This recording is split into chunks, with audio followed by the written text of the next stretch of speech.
Welcome back to Paranightmares, where the night whispers and we listen. If creepy tales and unsettling shadows are your kind of lullaby, you're in the right place. Before we descend into tonight's darkness, hit that like button, subscribe, and drop a comment telling me where you're from and what time you're watching.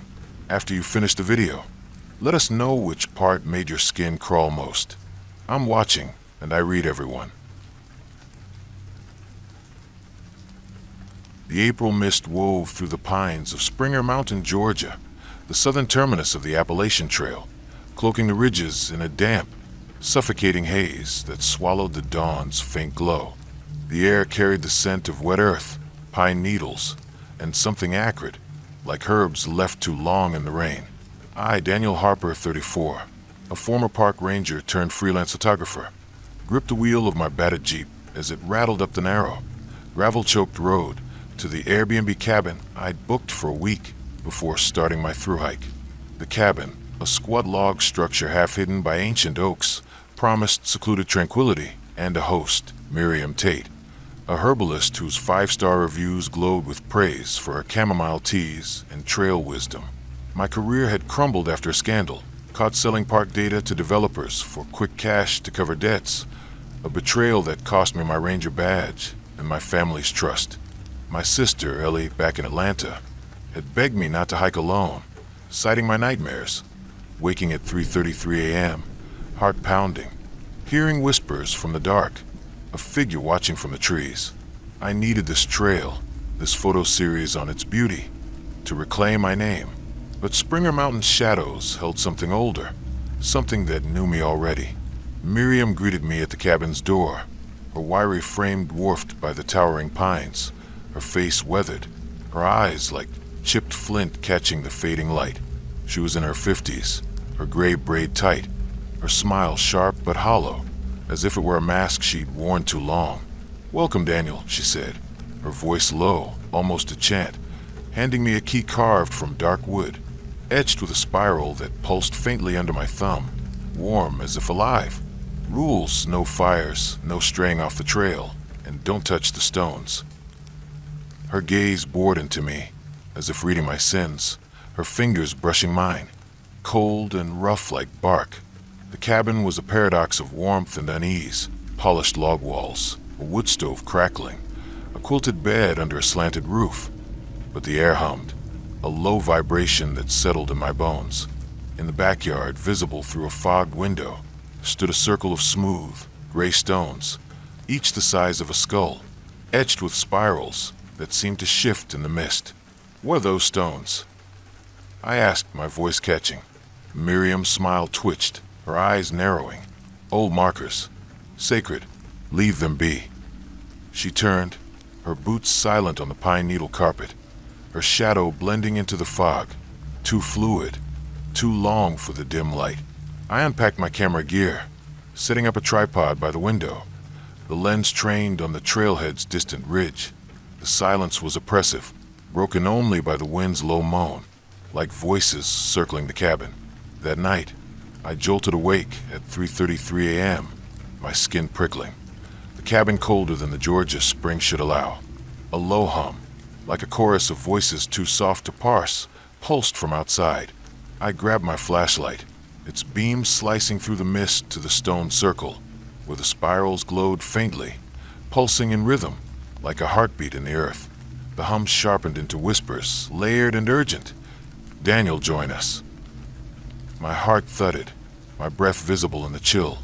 I checked the cabin's locks, bolted tight, the windows fogged but secure, the trail outside swallowed by fog. Back in my room, I found my camera on, its screen displaying a photo I hadn't taken. Me sleeping, my face pale, the stone circle visible through the window, its spirals glowing like eyes. My hand shook as I deleted it, but the image lingered in my mind, the whispers echoing. Morning brought no solace. My arms bore faint scratches, spiral-shaped, oozing a thin, clear fluid that smelled of sour herbs. I checked my camera again. The photo had reappeared, now with a shadow behind me, its edges blurred, humanoid but wrong. I texted Miriam about the noises, my fingers trembling. Her reply was instant. "The mountain hums. Stay away from stones." Her words felt like a command, not advice.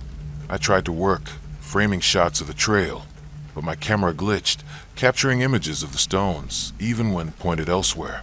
I hiked to the Springer Mountain trailhead, hoping the climb would clear my head, but found a smaller stone circle in a clearing, its spirals matching the cabins, surrounded by bones, small, animal-like, but too human in shape. On Reddit's /Nosleep, a post titled "Springer Mountain Whispers" by Trail Ghost described a cabin like mine, with a stone circle that sang at night. The user reported scratches on their skin, photos appearing on their phone of themselves asleep, and a host who watched too closely. "The stones want you," they wrote. Their account deleted hours later. Another post referenced a Cherokee legend. A herbalist in the 1800s, shunned for dark rituals, bound spirits to stones on Springer Mountain, trapping hikers' souls to guard the land from intruders like me. The whispers grew each night, always at 3:33 a.m., joined by a sour, herbal stench that clung to my clothes.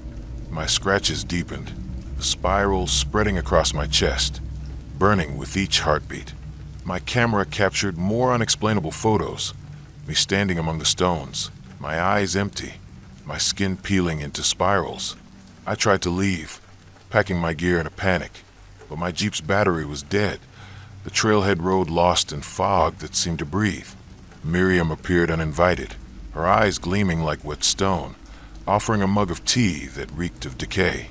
"The mountain keeps its own," she said, her fingers grazing my scratched arm, the pain flaring. I contacted Dr. Lena Crow, a Dahlonega folklorist I found online, sending photos of my scratches and the stones. She met me at a trailhead diner, her face ashen as she studied the images. "Those are spirit marks," she said, her voice low. "Miriam's ancestor, a Cherokee healer named Ioka, used those stones to bind spirits to protect the mountain from settlers. They demand a vessel, someone guilty like you." She showed a 1920s journal from a hiker who vanished near Springer, their skin marked with spirals, their last entry describing stones that whispered my sins. "Break the circle," Lena urged, "or you're theirs." That night, the stone's hum was deafening, the cabin shaking, the air thick with rot. I approached the circle, my flashlight flickering, the spirals glowing brighter, the whispers now screams. "Daniel atone." I pried a stone loose, the ground splitting, revealing a pit of writhing roots and bones, human fingers clutching air. Miriam appeared, her form twisting, her eyes voids, her voice a chorus. "You're ours." I smashed the stones with a rock, each one screaming, the fog alive, clawing at me. The cabin collapsed as I fled, the trail warping, roots grabbing my ankles. In Atlanta, my scratches faded, but my camera's final photo showed me among the stones, my face spiraling into nothingness, whispering my name. The October twilight draped Brown Mountain, North Carolina, in a shroud of mist, the dense pines of Pisgah National Forest swallowing the last embers of daylight. The air was sharp with the scent of damp leaves and ozone, a storm's promise lingering over the Appalachian Trail. I, Hannah Keller, 32, a documentary filmmaker from Raleigh, trudged up a narrow path to an Airbnb cabin I booked for a week to scout footage for film on the Brown Mountain lights, mysterious orbs said to haunt the ridge, tied to legends of lost souls. My career was faltering after a failed project exposed my plagiarism, costing me grants and trust. This film was my shot at redemption, a chance to prove I could tell a story honestly. My brother, Luke, back in Durham, had warned against hiking alone, citing my nightmares, waking at 2:22 a.m., seeing glowing orbs that whispered my name.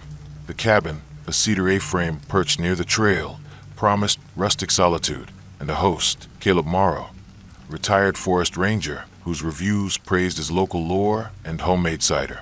I needed the isolation to rebuild, but Brown Mountain's lights had other plans. Caleb met me at the cabin's door, a burly man in his 60s, his face weathered like bark, his green eyes glinting like wet moss under the porch light. "Welcome, Hannah," he said, his voice gravelly. handing me a key etched with a faint, circular pattern that felt warm, almost pulsing, against my palm. Rules: no flashlights after dark, no wandering off trail, and don't follow the lights. His smile was tight, his gaze lingering as I adjusted my camera bag. The cabin was cozy, wood-paneled walls, a wood stove glowing, a loft bed under a skylight, but the air felt charged, like static before lightning. A window overlooked the ridge, where Brown Mountain loomed, its peaks lost in fog. I noticed a locked hatch in the floor, its wood scarred with circular marks, like burn rings. "What's down there?" I asked. Caleb's eyes narrowed. "Root cellar. Off limits." He left, his boots crunching on the gravel, his shadow blending into the pines, too fluid for the dim light. I set up my camera gear, aiming a tripod at the ridge to capture the lights. That night, I woke at 2:22 a.m., my heart hammering, the cabin colder than the autumn chill warranted. A faint hum, like distant voices, vibrated through the floor. I grabbed my flashlight, its beam catching the hatch, its circular marks glowing faintly, pulsing like embers. The hum became whispers. "Hannah see us." My breath caught. I checked the locks, bolted, the windows fogged but secure. Outside, orbs of light danced on the ridge. Not fireflies or lanterns, but something alive, weaving spirals in the dark. Back in the loft, my camera was on, its screen showing footage I hadn't shot. Me standing on the ridge, orbs circling me, my face blank. Morning revealed scratches on my hands, circular, like tiny burns, stinging with each touch.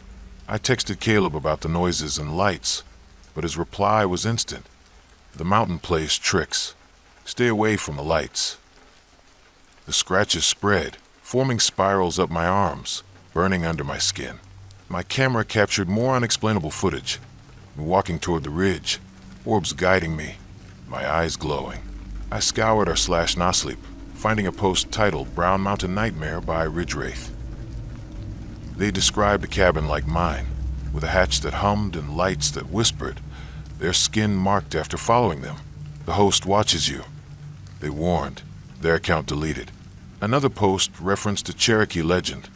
The Brown Mountain lights were spirits of warriors lost in a battle, bound by a ranger's ritual to trap intruders, altering their reality to keep them.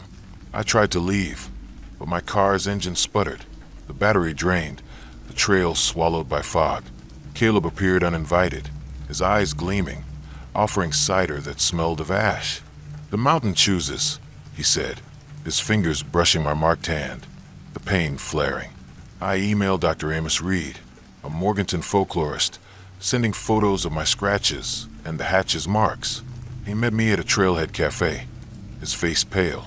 "Those are spirit burns," he said.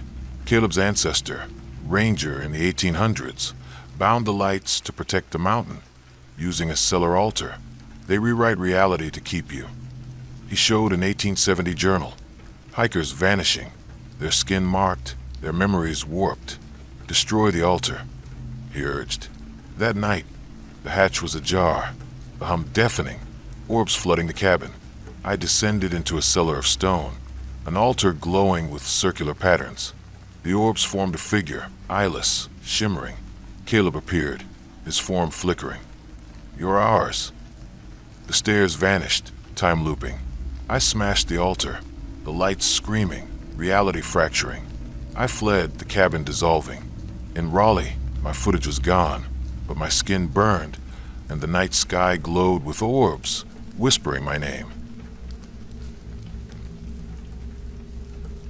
The late September chill seeped through the great Smoky Mountains of Tennessee, the Appalachian Trail winding through dense forests, where the fog hung heavy, muffling the crunch of leaves underfoot. The air carried the scent of wet moss and something metallic, like blood left to dry. I, Sarah Mitchell, 29, a botanist from Knoxville, had driven my battered pickup to an Airbnb cabin near Cades Cove, a secluded valley, to study rare flora for my graduate thesis. My project was my last chance to salvage my academic career after a lab accident. Mislabeling samples, costing my team a grant, left me ostracized. The cabin, a weathered A-frame tucked against a ridge, promised peaceful isolation and a host, Esther Reed, a local herbalist whose reviews lauded her wildflower teas and trail maps. My mentor, Dr. Ellis, had warned against hiking alone, citing my recurring nightmares. Waking at 1:11 a.m., a figure with my face staring from the dark, its voice not mine. I needed this solitude to prove my worth, but the Smokies held something that knew me too well. Esther greeted me at the cabin's porch, a woman in her late 50s, her frame gaunt, her dark eyes sunken but sharp, like they saw through to my bones. "Welcome, Sarah," she said, her voice a low rasp, handing me a key carved from bone, its surface scratched with jagged, claw-like marks. "Rules: no cutting plants, no guests, and don't open the shed." Her smile was thin, her gaze lingering as I adjusted my field kit. The cabin was rustic, pine walls, a wood stove, a loft with a sagging mattress, but the air felt heavy, like it clung to my skin. A locked shed stood in the backyard, its wood warped, marked with scratches that formed no pattern. "What's in the shed?" I asked, my voice unsteady. Esther's eyes flickered. "Tools, not for guests." She turned, her shawl blending into the fog, her footsteps silent despite the gravel path. I unpacked my notebooks, setting up a microscope by the window to study plant samples. That night, I woke at 1:11 a.m., my heart pounding, the cabin colder than the mountain air warranted. A faint scratching, like claws on wood, echoed from outside, sharp and deliberate. I grabbed my flashlight, its beam trembling as it swept the backyard, catching the shed, its scratches glinting like fresh wounds. The sound stopped, replaced by a voice mine, but distorted, as if spoken through water. "Sarah, come out." My skin crawled. I checked the locks, secure, the windows fogged but intact. Back in the loft, my notebook was open, a new page scrawled in my handwriting. "I'm waiting." I hadn't written it. The air felt alive, pressing against me, heavy with the scent of blood and earth. Morning brought no clarity. My hands bore faint scratches, jagged and deep, oozing a thin, red fluid that smelled of iron. I checked my field kit. A sample slide showed a plant I hadn't collected, its cells pulsing under the microscope, shaped like claws. I texted Esther about the noises, my fingers shaking. Her reply was instant. "The forest talks. Stay away from the shed." Her words were a warning, not reassurance. I hiked to Cade's Cove, hoping to focus on my work, but found a clearing with a ring of dead plants, their leaves marked with claw-like scars. On Reddit's /Appalachian Trail, a post titled "Cade's Cove Curse" by Smoky Spectre described a cabin like mine, with a shed that scratched at night, a hiker seeing their own face in the dark, speaking words they didn't know. "The host is part of it," they warned, their account gone. Another post referenced a Cherokee legend, Udlantah, or Spearfinger, a shapeshifter who wore others' faces, lured hikers to a sacred site, stealing their forms to roam the Smokies. The scratching grew nightly, always at 1:11 a.m., joined by a metallic stench that clung to my clothes. My scratches spread, claw marks carving my arms, burning with each breath. My microscope slides multiplied, showing plants that moved, their cells forming faces, mine but eyeless. I tried to leave, but my pickup's tires were slashed, the trail lost in fog that seemed to watch. Esther appeared uninvited, her eyes gleaming, offering tea that reeked of blood. "The forest needs you," she said, her hand grazing my scratched arm, the pain searing. I emailed Dr. Lila Thorne, a Gatlinburg folklorist, sending photos of my scratches and the slides. She met me at a trailhead diner, her face grim. "Those are Udlantah's marks," she said. "Esther's ancestor, a healer, bound Spearfinger to a shed to protect the Smokies, but it needs new faces."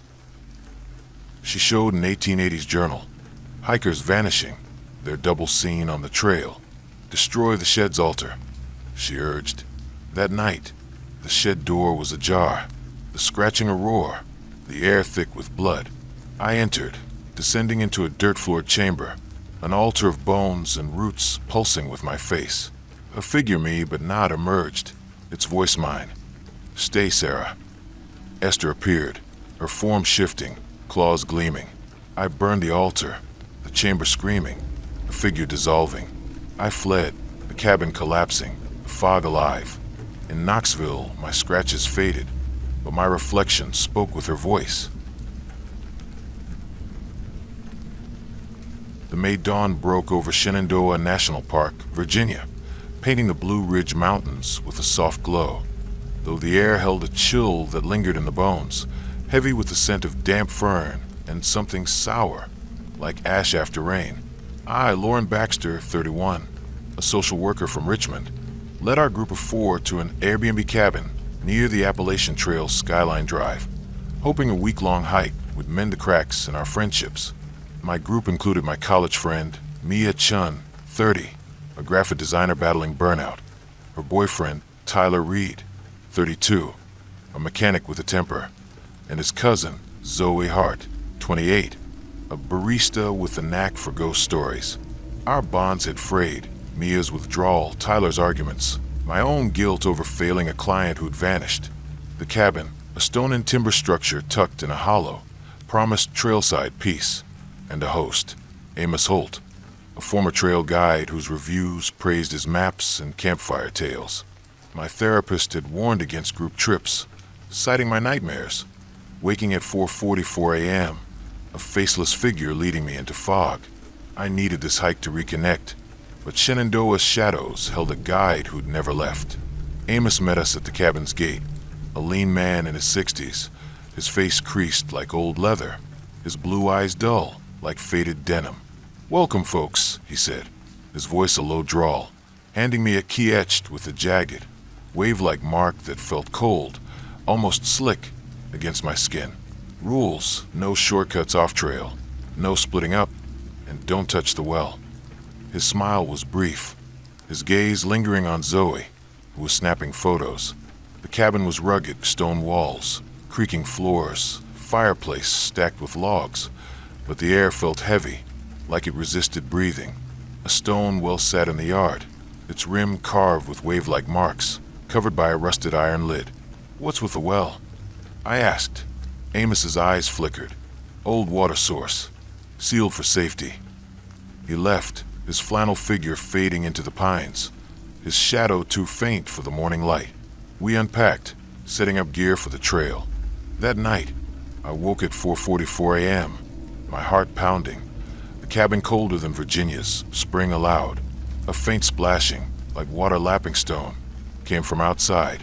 I grabbed my flashlight, its beam catching the well, its lid askew, the wave marks glinting like wet ink.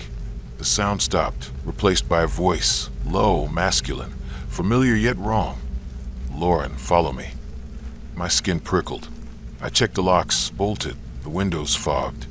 Back in my bunk, I found Zoe's sketchbook open, a new drawing in her style, a faceless figure by the well, leading us into fog, its hands too long. "I heard it," Zoe whispered, awake, her eyes wide. It knew my name. Morning brought unease. Mia's hands bore faint marks, wave-like, like burns from a rope, stinging when touched. Tyler scoffed, blaming allergies, but his voice shook, and his phone showed a photo we didn't take. Us by the well, a shadow behind us. I texted Amos about the noises, but his reply was instant. The forest echoes. Stay away from the well. I tried to plan our hike, but Mia was distant. Tyler snapped at Zoe, and my own hands trembled. On Reddit's /Appalachian Trail, a post titled Shenandoah Ghost Guide by Blue Ridge Shade described a cabin like ours, with a well that splashed at night, a figure leading hikers off trail, never returning. The host knows it's there. They warned. Their account gone.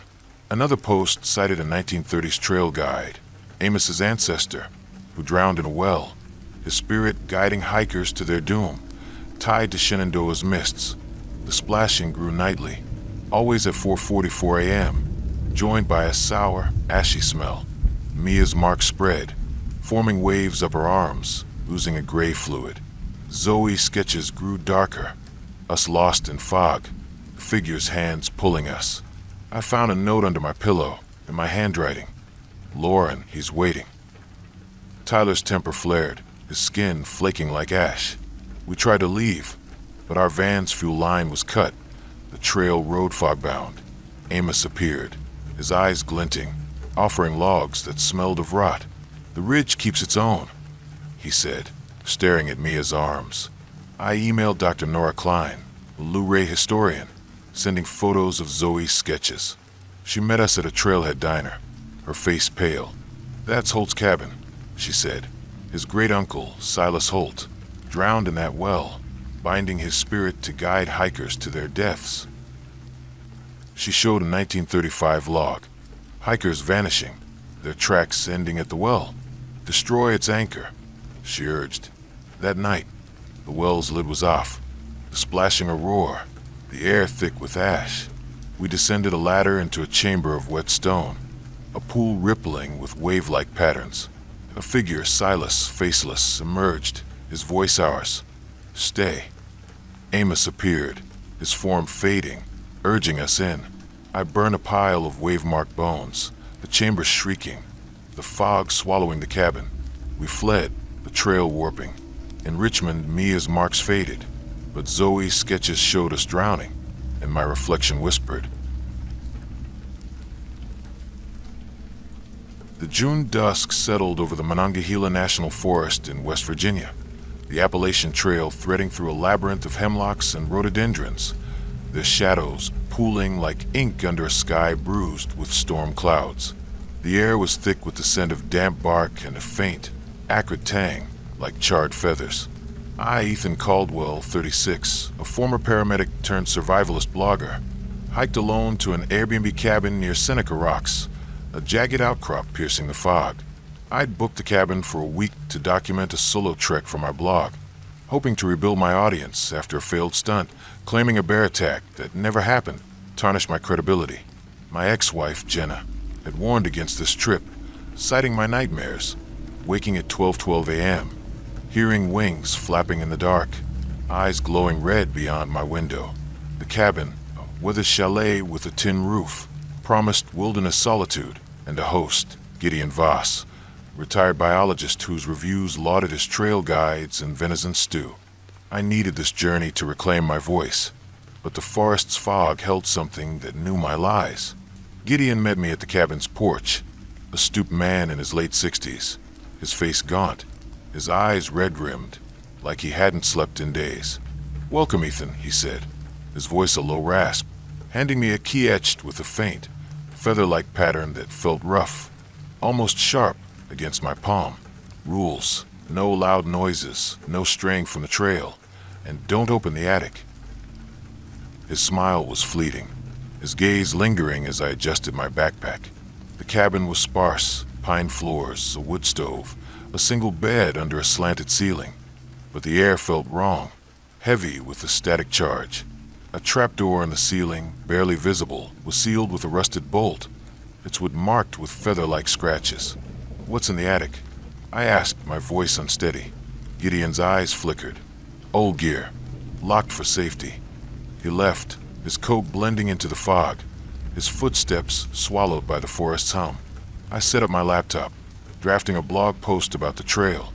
That night, I woke at 12:12 a.m., my heart racing, the cabin colder than the mountain air allowed. A faint flapping, like leather wings, echoed from above, sharp and rhythmic. I grabbed my flashlight, its beam trembling as it caught the trapdoor, its scratches glinting like fresh cuts. The sound stopped, replaced by a low hum, like a voice trapped in static. "Ethan, confess." My skin prickled, my breath visible in the chill. I checked the locks, secure, the windows fogged but intact.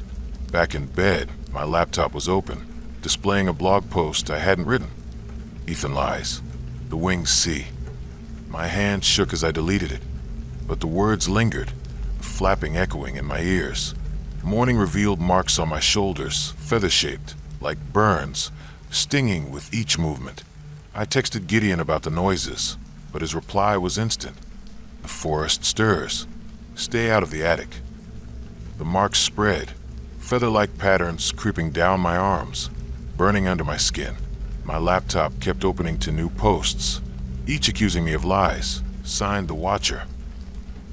I hiked to Seneca Rocks, hoping to clear my mind, but found a clearing with rocks arranged in a winged shape, their surfaces etched with feather marks. On Reddit's /Appalachian Trail, a post titled "Seneca Rocks Haunting" by Fox Stalker described a cabin like mine, with attic noises and red eyes in the fog, a hiker finding their blog rewritten. The host feeds it. They warned, their account deleted. Another post cited a local legend. A biologist in the 1960s, Gideon's ancestor, studied a winged creature in the Monongahela, binding it to an attic to protect the forest, its eyes seeking liars like me. The flapping grew nightly, always at 12:12 a.m., joined by an acrid, feathery stench. My marks deepened, oozing a black fluid that smelled of ash. My blog posts multiplied, detailing my lies in my own voice. I tried to leave, but my truck's battery was dead, the trail lost in fog that seemed to pulse. Gideon appeared, his eyes glinting red, offering stew that reeked of char the forest judges, he said, his hand grazing my marked arm, the pain searing. I emailed Dr. Mara Holt, a local historian in Elkins, sending photos of my marks. She met me at a trailhead diner, her face grim. "Those are the Watcher's marks," she said. Gideon's grandfather bound a winged entity to the cabin, feeding it the guilty. She showed a 1965 journal. Hikers vanishing, their skin marked, their truths exposed. "Destroy the attic's nest," she urged. That night, the trapdoor was open, flapping deafening, the air thick with ash. I climbed into an attic of twisted branches, a nest pulsing with red eyes. A winged figure emerged, its voice mine. "Confess, Ethan." Gideon appeared, his form blurring, wings sprouting. I burned the nest, the attic shrieking, the fog swallowing the cabin. I fled, the trail twisting. In Richmond, my marks faded, but my blog posted itself, and my reflection showed red eyes. The early August heat hung heavy over Catoctin Mountain, Maryland, the Appalachian Trail weaving through dense oak and maple forests, their leaves rustling under a sky streaked with clouds that seemed to coil like smoke.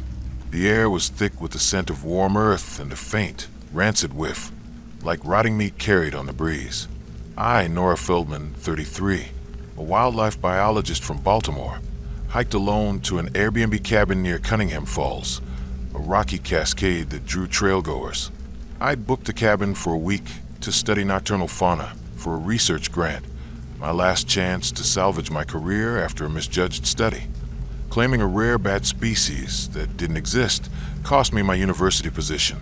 My colleague, Dr. Patel, had warned against solo fieldwork, citing my nightmares. Waking at 11:11 p.m., hearing hissing in the dark, a serpentine shape slithering beyond my window. The cabin, a stone and wood structure nestled in a ravine, promised nature's embrace, and a host, Ruth Carver, retired ecologist whose reviews lauded her trail knowledge and homemade preserves. I needed this isolation to rebuild my credibility, but Catoctin's ridges hid something that knew my deception. Ruth met me at the cabin's weathered porch, a woman in her late 60s, her frame stooped, her gray eyes sharp and unblinking like a hawk's.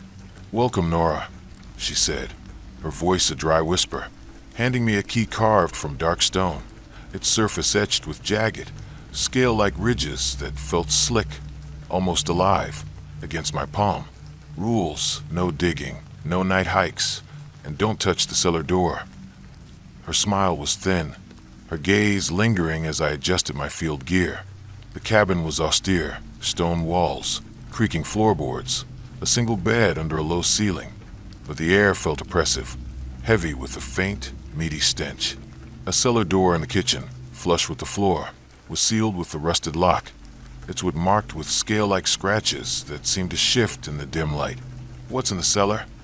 I asked, my voice catching. Ruth's eyes darkened. "Old roots, locked for your safety." She left, her shawl blending into the dusk, her footsteps silent despite the rocky path. I set up my recording equipment, aiming microphones toward the forest to capture bat calls. That night, I woke at 11:11 p.m., my heart pounding, the cabin colder than the summer night allowed. A low hissing, like air escaping a puncture, echoed from the kitchen. I grabbed my flashlight, its beam trembling as it caught the cellar door, its scale marks glinting like wet scales.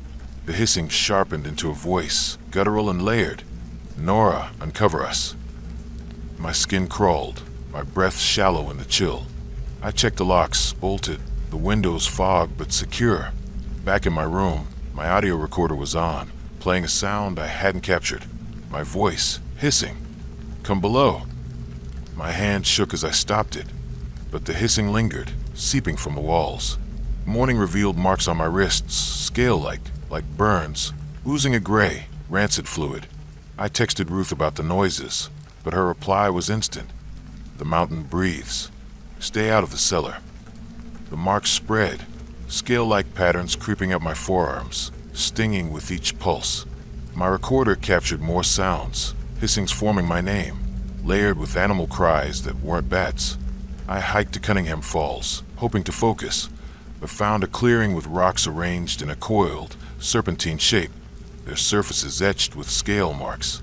On Reddit's /Appalachian Trail, a post titled "Catoctin Nightmare" by Ridge Reptile described a cabin like mine, with a cellar that hissed, a hiker finding their skin scaled after touching it. The host feeds it. They warned, their account deleted.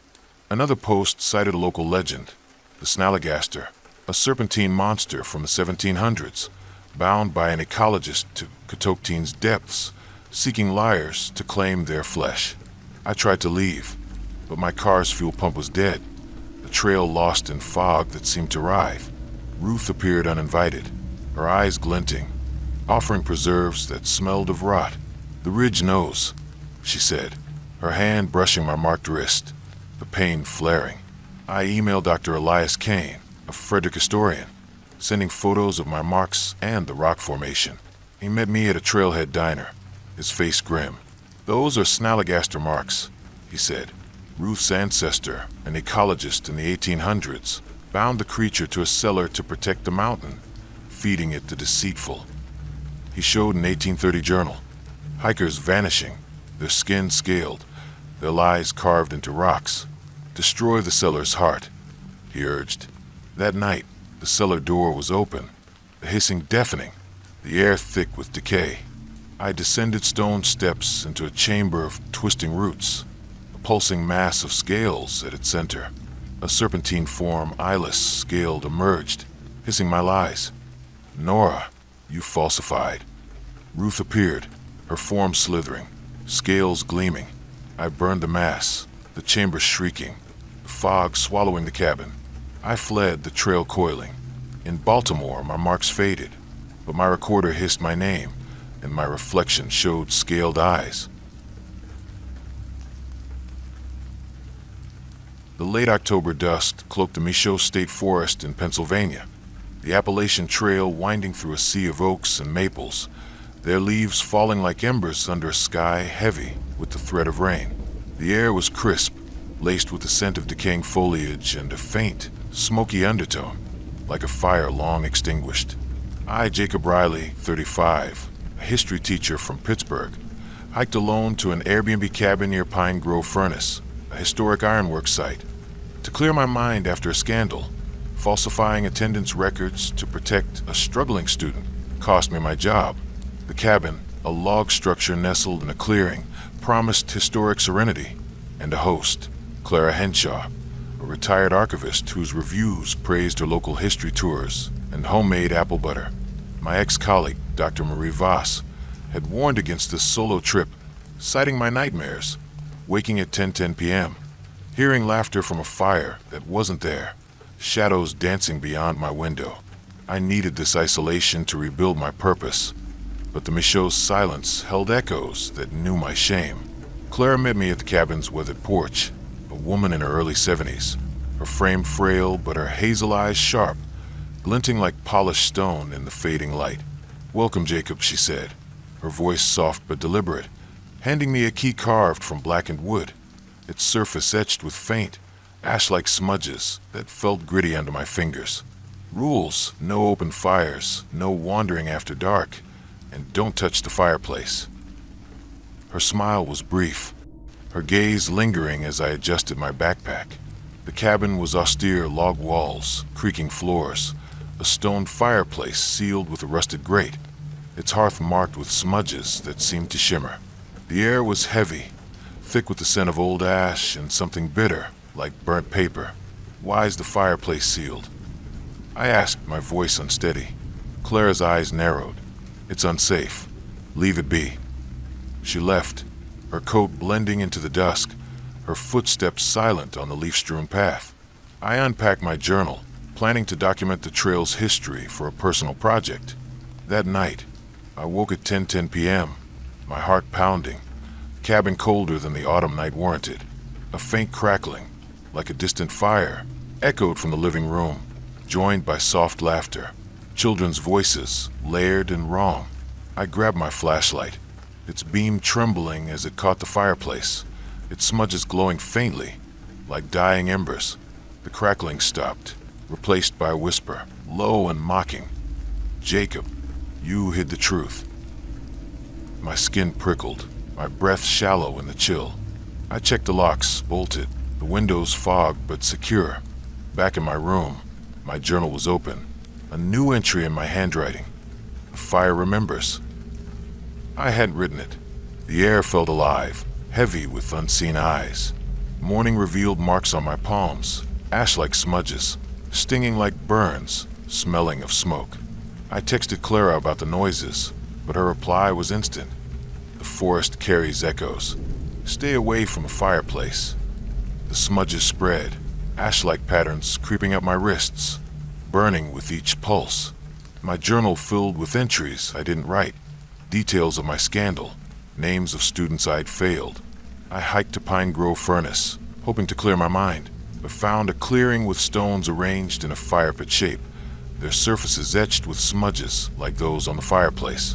On Reddit's /Appalachian Trail, a post titled "Michaud Haunted Cabin" by Ash Wanderer described a cabin like mine, with a fireplace that crackled at night, a hiker finding their journal rewritten with their guilt.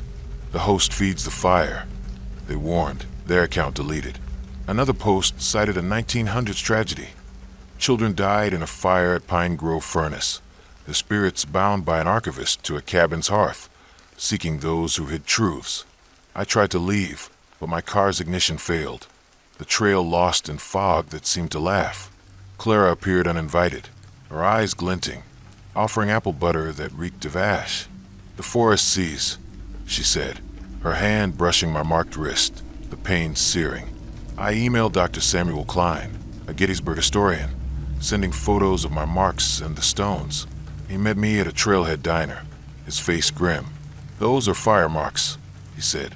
"Clara's ancestor, an archivist, bound the children's spirits to the fireplace to guard the forest, feeding on the guilty."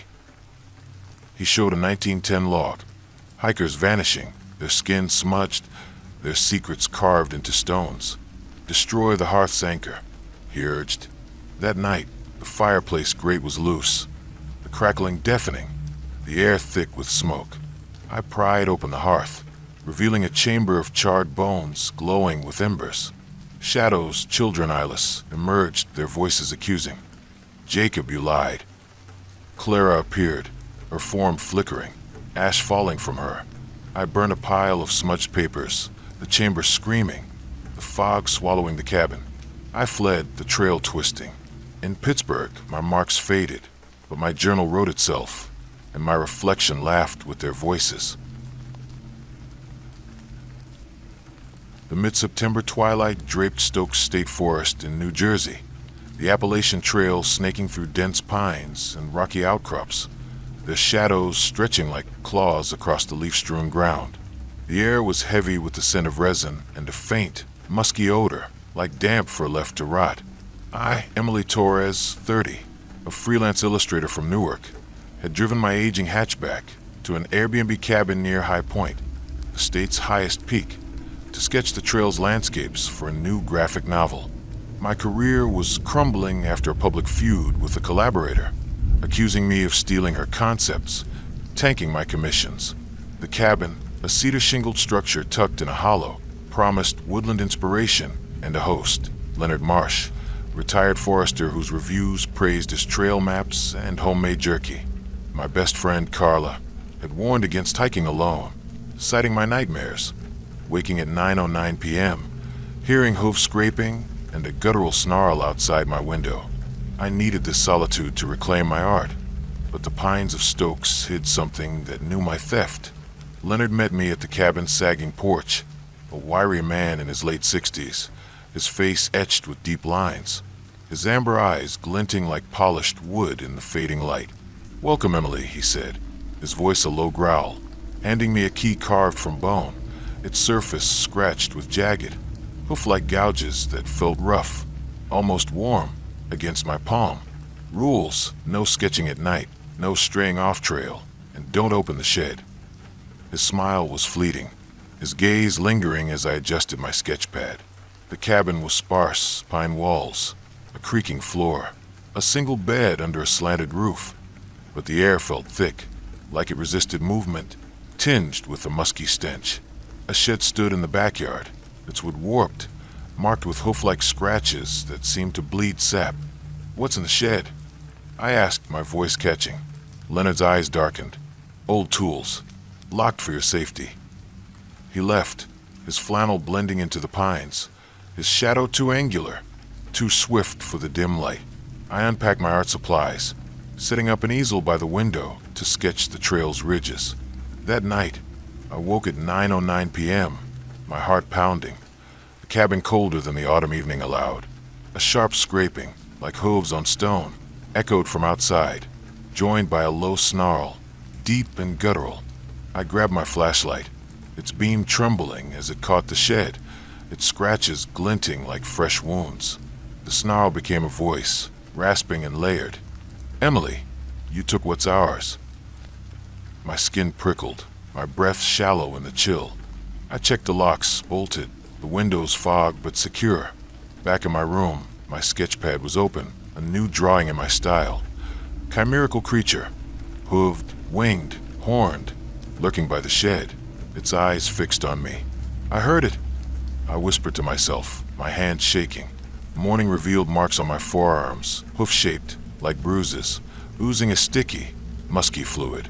I texted Leonard about the noises, but his reply was instant. "The forest growls. Stay away from the shed." The marks spread, hoof-like patterns creeping up my arms, burning with each pulse. My sketch pad filled with drawings I didn't create. Beasts stalking me, their horns curling, eyes glowing.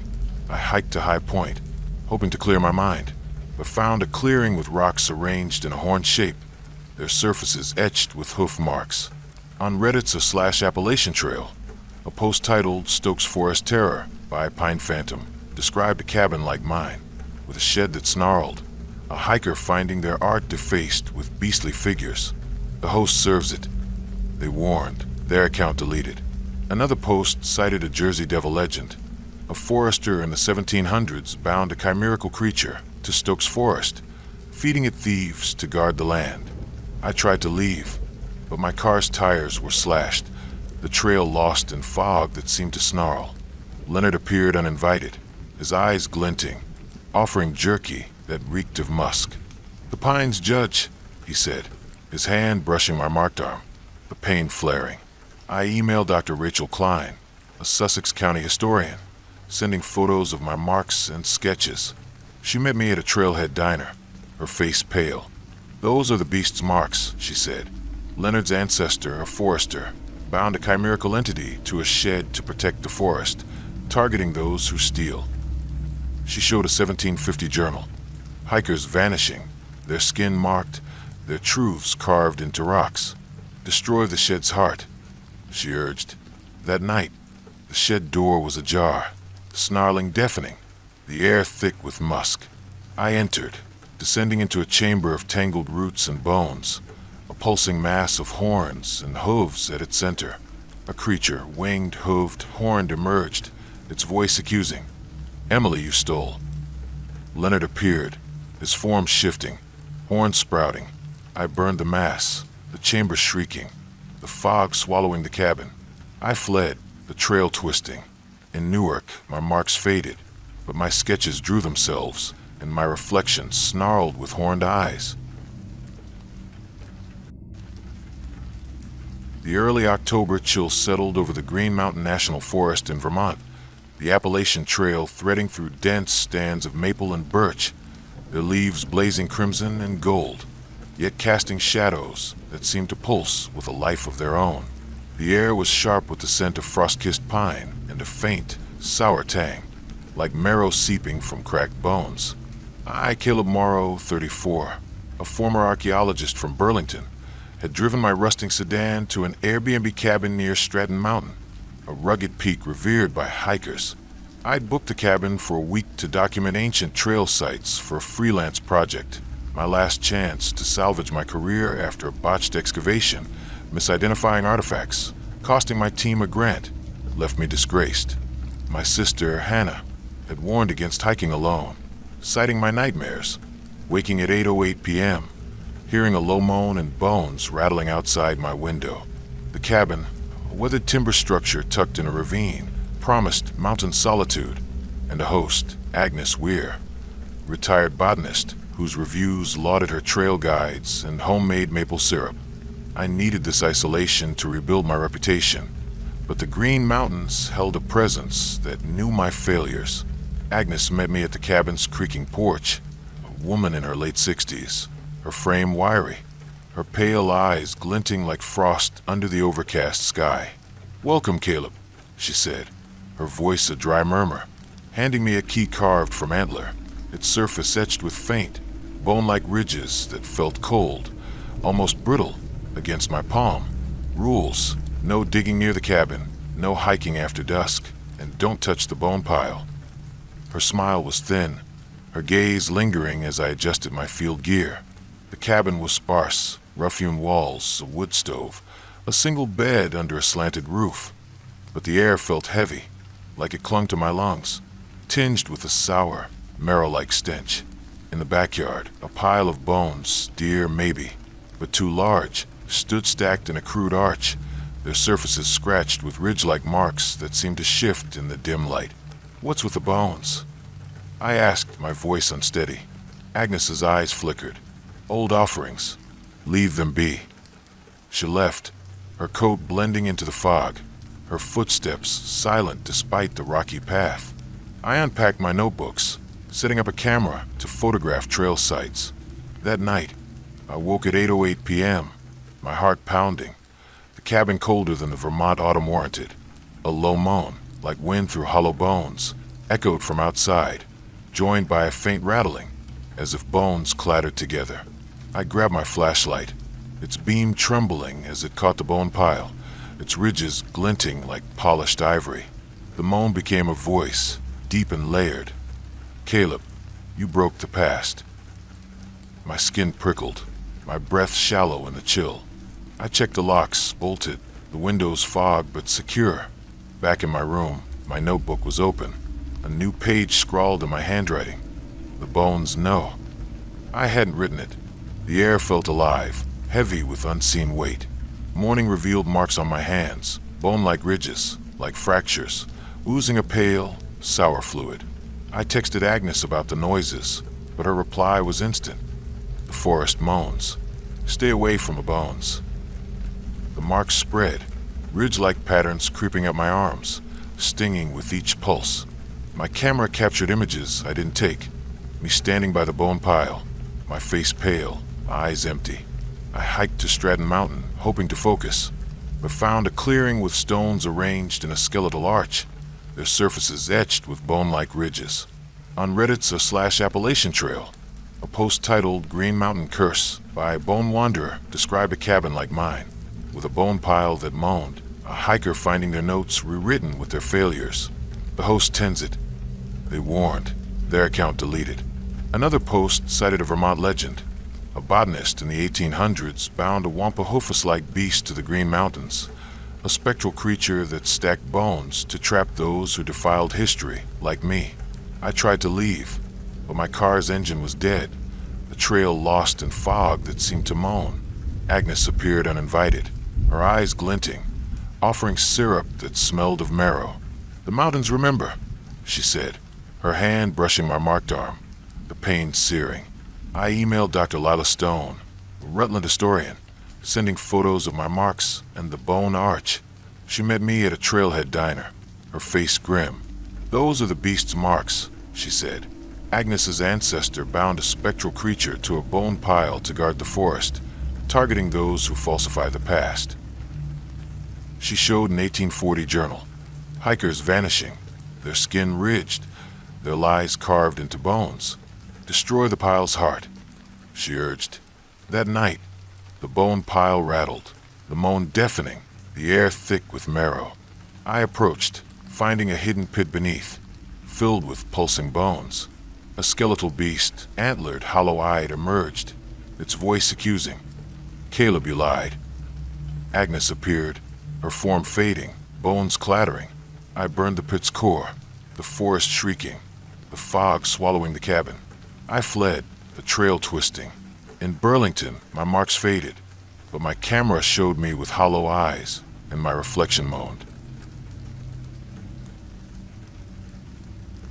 The late September wind howled through the White Mountain National Forest in New Hampshire, the Appalachian Trail carving a jagged path across the rocky slopes of Mount Moosilauke, where granite peaks jutted like teeth into a sky heavy with gathering clouds.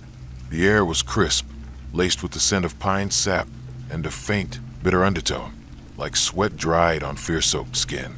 I, Abigail Foster, 32, a former therapist from Concord, had driven my dented SUV to an Airbnb cabin near the trailhead, seeking a week-long hike to escape the wreckage of my career. I'd been fired after a patient suicide, blamed for missing their cries for help. A failure that haunted me. The cabin, weathered clapboard structure perched on a rocky ledge, promised alpine solitude and a host, Silas Granger, a retired mountaineer whose reviews lauded his trail advice and homemade cider. My brother Nathan had warned against hiking alone, citing my nightmares, waking at 7:07 p.m., hearing a low wail and feeling eyes boring into me from the dark. I needed this isolation to confront my guilt, but the White Mountains held a presence that fed on my fear. Silas met me at the cabin's splintered porch, a gaunt man in his early 70s, his face carved with wrinkles, his gray eyes piercing, like they saw my every doubt. "Welcome, Abigail," he said, his voice a gravelly whisper, handing me a key carved from slate, its surface etched with faint, vein-like cracks that felt cold, almost damp, against my palm. "Rules: no shouting, no hiking at night, and don't touch the cairn." His smile was fleeting, his gaze lingering as I adjusted my backpack. The cabin was stark, bare wood walls, a creaking floor, a single bed under a low ceiling, but the air felt oppressive, heavy with a bitter, sweat-like stench. A stone cairn stood in the yard, a pile of jagged rocks arranged in a humanoid shape, its surface scratched with vein-like marks that seemed to pulse in the dusk. "What's with the cairn?" I asked, my voice trembling. Silas's eyes darkened. "Trail marker. Leave it alone." He left, his coat blending into the fog, his footsteps silent on the rocky ground. I unpacked my journal, planning to write about my hike to process my guilt. That night, I woke at 7:07 p.m., my heart racing, the cabin colder than the mountain air warranted. A low wail, like a sob carried on the wind, echoed from outside, joined by a faint rustling, as if stones shifted. I grabbed my flashlight, its beam trembling as it caught the cairn, its vein-like marks glinting like open wounds. The wail became a voice, sharp and accusing. "Abigail, you failed them." My skin prickled, my breath shallow in the chill. I checked the locks, bolted, the windows fogged but secure. Back in my room, my journal was open, a new entry in my handwriting. "You let them die." I hadn't written it. The air felt heavy, like it watched me. Morning revealed marks on my neck, vein-like cracks, like bruises, oozing a thin, bitter fluid. I texted Silas about the noises, but his reply was instant. "The peak's wail. Stay away from the cairn." The marks spread, vein-like patterns creeping across my chest, stinging with each heartbeat. My journal filled with entries I didn't write, names of patients I'd lost, their accusations scrawled in my hand. I hiked to Moosilauke summit, hoping to clear my mind, but found a clearing with rocks arranged in a skeletal figure, their surfaces etched with vein-like cracks. On Reddit's /Appalachian Trail, a post titled White Mountain Terror by Peak Spectre described a cabin like mine, with a cairn that wailed, a hiker finding their journal filled with their fears. The host feeds it. They warned, their account deleted. Another post cited a local legend, a mountaineer in the 1800s bound with devil-like entity to the White Mountains, a spectral beast that fed on fear, trapping hikers in their guilt. I tried to leave, but my SUV's battery was dead, the trail lost in fog that seemed to wail. Silas appeared uninvited, his eyes glinting, offering cider that smelled of sweat. "The mountains know," he said, his hand brushing my marked neck, the pain searing. I emailed Dr. Ezra Holt, North Conway historian, sending photos of my marks and the cairn. He met me at a trailhead diner, his face grim. "Those are the devil's marks," he said. Silas's ancestor bound a fear-feeding entity to a cairn to protect the peaks, targeting those who carry guilt. He showed an 1820 journal. Hikers vanishing, their skin cracked, their fears carved into rocks. "Destroy the cairn's core," he urged. That night, the cairn wailed, the rustling deafening, the air thick with bitterness. I dismantled it, revealing a pit of pulsing stones. A spectral beast, gaunt eyeless, emerged, its voice my patience. "Abigail, you failed." Silas appeared, his form fading, eyes glowing. I burned the pit's core, the forest shrieking, the fog swallowing the cabin. I fled, the trail twisting. In concord, my marks faded, but my journal wrote itself, and my reflection wailed.